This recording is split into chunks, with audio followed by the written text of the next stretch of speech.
네, 좋은 하루입니다. 오늘도 주의 말씀으로 귀한 하루가 되기를 바랍니다. 기도합니다. 우리를 사랑하시는 주님, 새날을 선물로 주셔서 감사합니다. 감사한 마음으로 받게 해 주시고 주신 이의 뜻에 따라 오늘 하루도 살게 하여 주옵소서. 주의 말씀으로 우리를 세우시고 성령 하나님 이 말씀이 우리의 삶이 되게 하여 주옵소서. 예수님의 이름으로 기도드립니다. 아멘. 오늘은 룻기 말씀입니다. 1장부터 4장까지 룻기 전체에 대한 이 말씀입니다. 룻기는 사사기와 사무엘서 사이에 위치하고 있습니다. 이것은 사사시대를 종결하고 왕이 있는 통일 왕국을 잇는 이런 가교 역할을 하는 이 말씀이 바로 룻기 말씀인데요. 룻기는 아마 다윗 시대에 기록했던 이런 성경인데요. 이것은 다윗의 그 왕가가 어떤 왕가인가, 그 왕가에 대한 어쩌면 용비어천가라 할까요? 다윗 왕가를 찬양하고 또 다윗 왕가의 특색들을 나타나기 위해서 이렇게 기록된 이런 이 말씀입니다. 룻기를 4장밖에 되지 않지만 그러나 여기에는 묵상하고 또 붙잡아야 할 이런 말씀들이 아주 많이 있는데요. 전체적인 큰 틀은 룻기 말씀을 통하여서 다윗 왕국의 시대는 어떤 시대인가를 우리에게 알려주고 있습니다.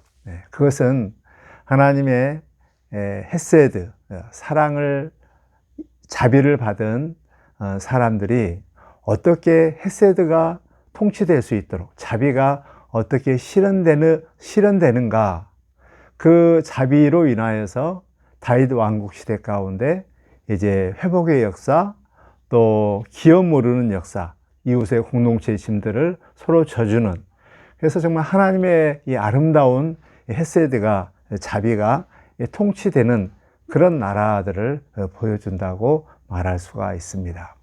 그래서 이 룻기 말씀 가운데 아주 중요한 핵심 단어가 헤세드, 바로 하나님의 자비라는 것입니다.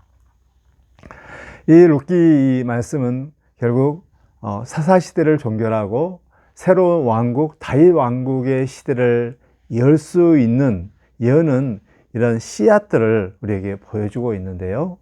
이 사사시대를 종결하고 그리고 통일왕국, 하나님의 나라가 실현되어지는 이 통일왕국에 실현되게 할 수 있는 그 씨앗이 어디서부터 시작되는가? 그것은 이방 여인 룻으로부터 시작된 것을 말씀을 통해서 알 수가 있습니다. 베들레헴에 살고 있던 이 나오미가 하나님의 심판을 받아 사사시대 때 흉년이 들었습니다. 이 흉년을 피하기 위해서 건너편 이방 땅 모압 지방으로 가게 되었죠. 그 10년 동안 자식들 결혼했는데 그 10년 동안에 남자들은 싹 죽습니다. 자기 남편도 죽고 두 아들도 죽고 남는 것은 여자 3명. 얼마나 참 비참한 이런 모습입니까? 이제 10년 지난 이후에 베들레헴에 흉년이 아니라 풍년이 들었다는 소식을 듣고 이제 나오미가 고향으로 돌아가려고 합니다. 이때 두 며느리가 시어머니를 따라가겠다고 하는 것을 나오미가 정말 지금까지 선대한 것들 감사하다. 이제 돌아가서 고향에서 재혼해서 행복하게 살아라. 나와 함께 가면 너희들은 고생길이 뻔하다. 그리고 다시 결혼할 수도 없다. 평생 과부로 살아야 된다. 너희들이 함께 온다는 것은 내 마음을 아프게 하는 것이다 하면서 굳고 만류합니다. 그런데 룻이 정말 그 더 간곡하게 나오미의 이런 마음들을 이기고 룻이 이 베들레헴으로 돌아오게 되는 것이죠. 여기에서 그 룻에 대한 이 선택은 오직 시어머니를 섬기고 시어머니와 함께하고자 하는 이런 자비, 헤세드에서 기초한 이런 선택입니다.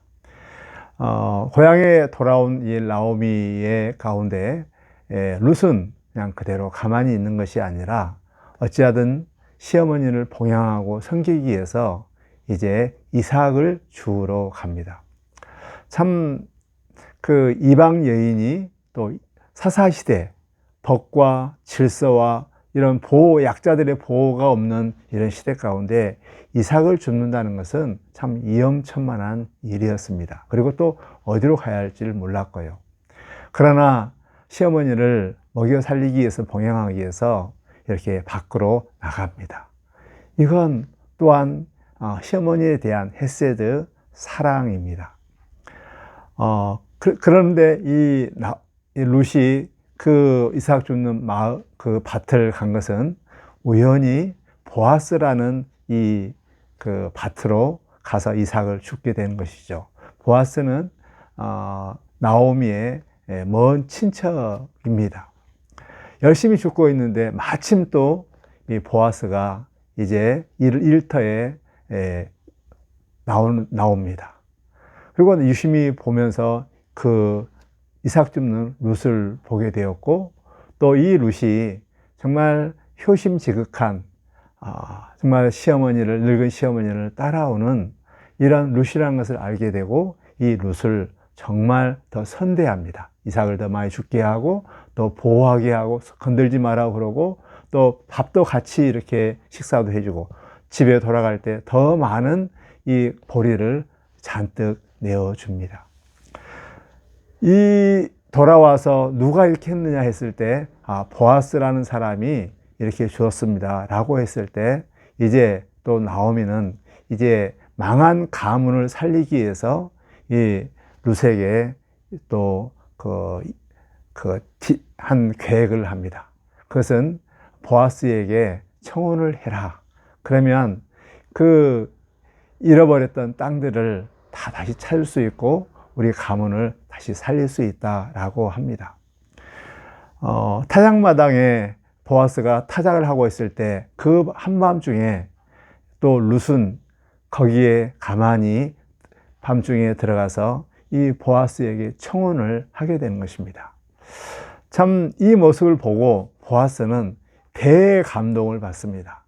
지금까지 이 나오미에게 베풀었던 이 그 헤세드는 정말 감동적인, 지금까지 했던 이 헤세드보다 더 많은, 더 큰 인애다. 정말 젊은 사람들에게 가지 않고 이 늙은이에게 결혼하겠다고, 그것도 가문을 세우기 위해서 나한테 결혼한다는 것은, 이것은 너무너무 큰 이런 헤세드 사랑이다, 자기의 헌신이다 라고 이렇게 합니다. 그 룻에 대한 이 헤세드를 받은 경험한 이 보아스는 동일하게 이제 더 큰 자기의 헤세드 헌신을 하게 되는 것입니다. 그 당시에 기업물을 짜는 가까운 촌수가 가까운 사람부터 망한 집 형제들을 다시 일으켜 세워주는 이런 의무가 있는데요. 근데 그 분한테 의향을 물어보고 그분이 아니라 그러면 보아스 자신이 하겠다고 이렇게 약속을 합니다. 마침 성문에 앉아 있을 때 그 기업물을 가까운 친척이 왔을 때 이 이야기를 했을 때 본인은 이것이 자기에게 손해가 되기 때문에 이것은 하지 않겠다고 그것을 포기합니다. 정말 그의 이름은 아무개라는 이름 없는 이런 사람이죠. 만약 그 사람이 기업물을자가 되었고 룻과 결혼하여서 가문을 살렸다면 아마 예수님의 이름에 나오지 않았을까 생각이 들어요. 그런데 보아스는 그분이 이제 기업물을자가 포기하니까 이제는 이제 보아스가 차례가 돼서 룻과 결혼하고 이 결혼을 통하여서 아들을 낳았습니다. 바로 그 아들이 바로 누구냐? 오벳입니다. 오벳은 바로 다윗의 할아버지, 다윗의 아버지를 낳는 이새를 낳는 이 오벳입니다. 오벳의 그 뜻은 오베드, 섬기다 라는 이런 것이죠.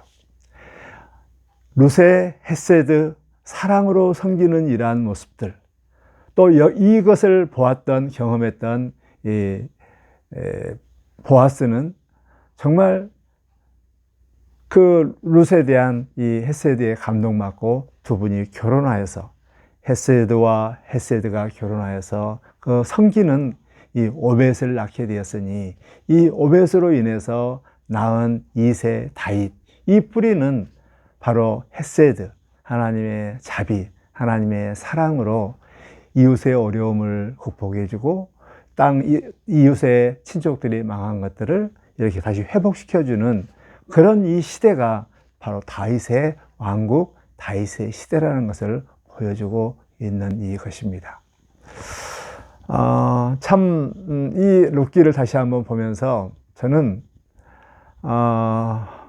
그 다윗 왕국의 아름다운 왕국을 세웠던 그 시작이 한 이방 여인의 헤세드로부터 시작됐다는 것을 기억하면서 우리는 이미 하나님의 사랑을 다 받았습니다. 우리 안에 하나님의 헤세드가 있습니다.